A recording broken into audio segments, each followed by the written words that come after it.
بسم اللہ الرحمن الرحیم۔ السلام علیکم ورحمۃ اللہ وبرکاتہ۔ دوستو، رمضان المبارک کے اندر نبی اکرم صلی اللہ علیہ وسلم کے 3 کام جو بڑھ جاتے تھے، زیادہ ہو جاتے تھے عام دنوں کی بنسبت، عام مہینوں کی بنسبت، وہ 3 کام آپ حضرات کے سامنے ذکر کرنے جا رہا ہوں۔ روایات کے اندر آتا ہے کہ نبی اکرم صلی اللہ علیہ وسلم رمضان المبارک کے اندر 3 کام بہت زیادہ کیا کرتے تھے عام دنوں کی بنسبت۔ ان میں سے ایک یہ کہ عام دنوں کی بنسبت آپ کی عبادت بڑھ جایا کرتی تھی، نیک اعمال بڑھ جایا کرتے تھے، یہاں تک کہ عام دنوں کے اندر اگرچہ آپ اتنی عبادت کرتے تھے کہ آپ کے پاؤں مبارک سوج جاتے تھے، ورم آ جاتا تھا، اللہ رب العزت کو خود منع کرنا پڑا کہ آپ اپنی رات کی عبادت کو کم کر دیں سورہ مزمل کے اندر، لیکن اس کے باوجود رمضان المبارک کے اندر آپ صلی اللہ علیہ وسلم کی عبادت بہت زیادہ بڑھ جایا کرتی تھی۔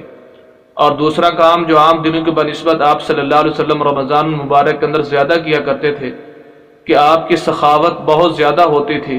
اللہ کے راستے کے اندر خرچ کرنا، غرباء اور مساکین کے لیے خرچ کرنا، اللہ کے جو غرباء ہیں ان کے اندر خرچ کرنا، اللہ کے راستے کے اندر صدقہ خیرات وغیرہ نکالنا، یہ بہت زیادہ ہو جاتا تھا۔ حدیث مبارکہ کے اندر آتا ہے کہ جس طرح تیز ہوا چلتی ہے،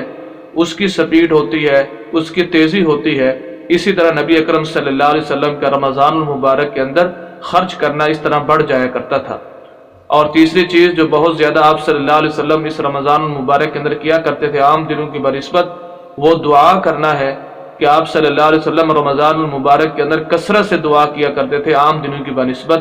اگرچہ آپ عام دنوں کے اندر بھی دعا کیا کرتے تھے، لیکن رمضان المبارک کے اندر آپ بہت زیادہ عبادت اور بہت زیادہ دعائیں کرتے تھے، کیونکہ رمضان کے اندر روزے کی حالت میں جو بھی دعا کی جاتی ہے تو اللہ تعالیٰ اس کو ضرور قبول فرماتے ہیں۔ تو یہ 3 کام احادیث مبارکہ کی روشنی کے اندر ذکر کیا گیا ہے کہ آپ صلی اللہ علیہ وسلم کے بڑھ جایا کرتے تھے رمضان المبارک کے اندر عام دنوں کی بنسبت۔ اللہ سے دعا ہے کہ اللہ تعالیٰ ہمیں بھی یہ 3 کام کرنے کی توفیق عطا فرمائے۔ ویڈیو اچھی لگی ہو تو ہمارے چینل کو ضرور سبسکرائب کیجئے گا۔ مزید اسلامی ویڈیوز کے لیے ہمارے یوٹیوب چینل کو سبسکرائب کریں اور گھنٹی کے بٹن کو ضرور دبائیں تاکہ مزید اسلامی ویڈیوز آپ حضرات تک بآسانی پہنچ سکیں۔ والسلام۔